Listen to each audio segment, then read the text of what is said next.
It's a wild time living in Bizarro World, where round is totally flat and flat is somehow round, where water is space and space is actually water, where fiction is truth and truth is fiction, where mountains are giant and giants are mountains, where up is down and down is somehow up, where schools look like prisons and prisons look like schools, where good is bad and bad is somehow good, where cartoons are real and real are cartoons, where aliens are actually demons and demons are the disembodied spirits of giants, where this is man-made and man-made is this, where stars are actually real close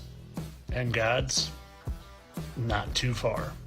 Like I said, it's a wild ride living in Bizarro World, but once you get your bearings about you, it's not too bad.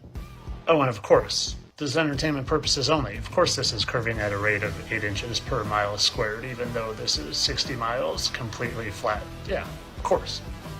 And if you want to learn more about that ball that's clearly curving, go to that website, get this app, and use my code when you sign up. Have a good day. That's incorrect. The Earth actually doesn't rotate, it's stationary, and all the stars move east to west around Polaris, which is the North Star that's fixed in the sky. So whether you believe the Earth is a ball or it's flat, the North Pole star is still going to be almost directly above the North Pole. The globe model claims its position nearly in line with the axis of Earth's rotation, making it seem almost stationary. So if you believe in the globe, you're supposed to believe that when you see all the stars move in the sky, they're actually not moving, it's just an illusion, and it's the Earth moving. What a cool story, if you're 5.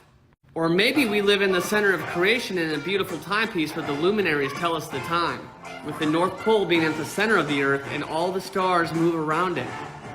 This is what reality shows us, but you're supposed to believe the opposite. So again, on a flat Earth, the North Pole star is directly above the North Pole, the center of the Earth, and all the stars move perfectly around it, east to west. The stars tell us the time of the year. It's a perfectly designed timepiece. We don't live on a ball that's tilted, wobbling, and spinning. We see the stars move in the sky because the stars move in the sky. You can think of the stars like a light bulb in a firm substance, aka the firmament, and then they just rotate over the Earth and they reset every single year. Again, the star's perfectly fixed within the firmament, rotating year after year after year. If you care to learn more, go download the Flat Earth Clock app, use code word TRIGGER. Shout out to David Weiss for the At Your Legend piece. Job. Because the seasons do make sense. The Gleason map is patented, and it's real, and that's how flight paths work. So in the summertime, the sun appears higher in the sky because it's further north. The North Pole is the center of this thing. That's where the northern lights emanate from, right? Now in the winter, the sun is lower in the sky because it's further south. Just entertain the idea. This is what you live on. All flight paths are based on this map.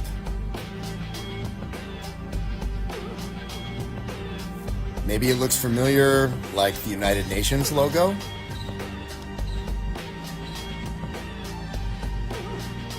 Flat, non-rotating, stationary plane.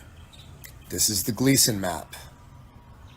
The Islin Earth Curve Calculator. Globeheads say that their refraction slider can account for any long-distance observation made by flat earthers. Okay, how about 24,825 miles? Standing in Kansas, looking all the way around the entire globe at something that's actually behind you. Remember, the Earth's circumference is 24,901 miles, supposedly. So let's take 24,825 times 5,280 and get 131,076,000 feet. So let's put that into our Walter Bislin calculator and put our target size at 100,000 feet, our observer height at normal 6 feet, and looky there. With our Mathemagics refraction slider, we were able to bring something into view that is behind us, all the way around the entirety of the globe. Now that is Mathemagics for you.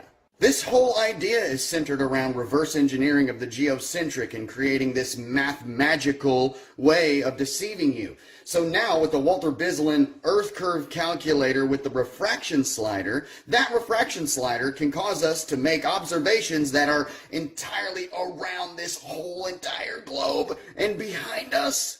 Guys, come on! I saw my buddy Mike Guyver with this coin in his background on a live. Look, it's a flat earth. A San Marino coin from 1999 with a flat earth on it. But look at the creepy front of the coin. It's a caged mind with the globe in it, hands holding fire, and the celestial bodies all around. And don't tell me that's not a caged mind. It literally says crowned shield. Flat earth as once envisioned, and a crowned shield. And what's with the hands holding fire? Have you guys ever seen heliocentricity? This kind of reminds me of those vibes. This person has the caged mind and the fire in the hands and all these planets. Now that's more like it. It'd be cool to get my hands on one of these. And what are these? Are these like blast holes in the firmament? And why do they look like moon craters? You gotta admit it's funny that the craters on the moon are all at the right angle as if those meteors came from Earth. That Earth map dates back over 1,000 years. This map is credited to being created by a Persian astronomer. His name was Al-Biruni and he lived between 973 AD to 1048 AD. It's the official map of the United Nations and also the United States Geological Survey. It used to be present in many places before the creation of NASA and the Antarctic Treaty in 1959. Here you see it with Admiral Byrd. This map has been restored by Dmitry from Russia with suggestions of mine, Idialenkar. Known by my YouTube channel Flat Earth Banjo, I asked Dmitry to include the Bermuda Triangle and Point Nemo, a place deep in the Pacific where NASA buries rockets. Then Robert Tozzi, a professional mapmaker, came along and enhanced the map even more. There are many people now selling this map online, but if you could order it from my online store, I would greatly appreciate it. Visit my online store now and order one of the items. I humbly thank you.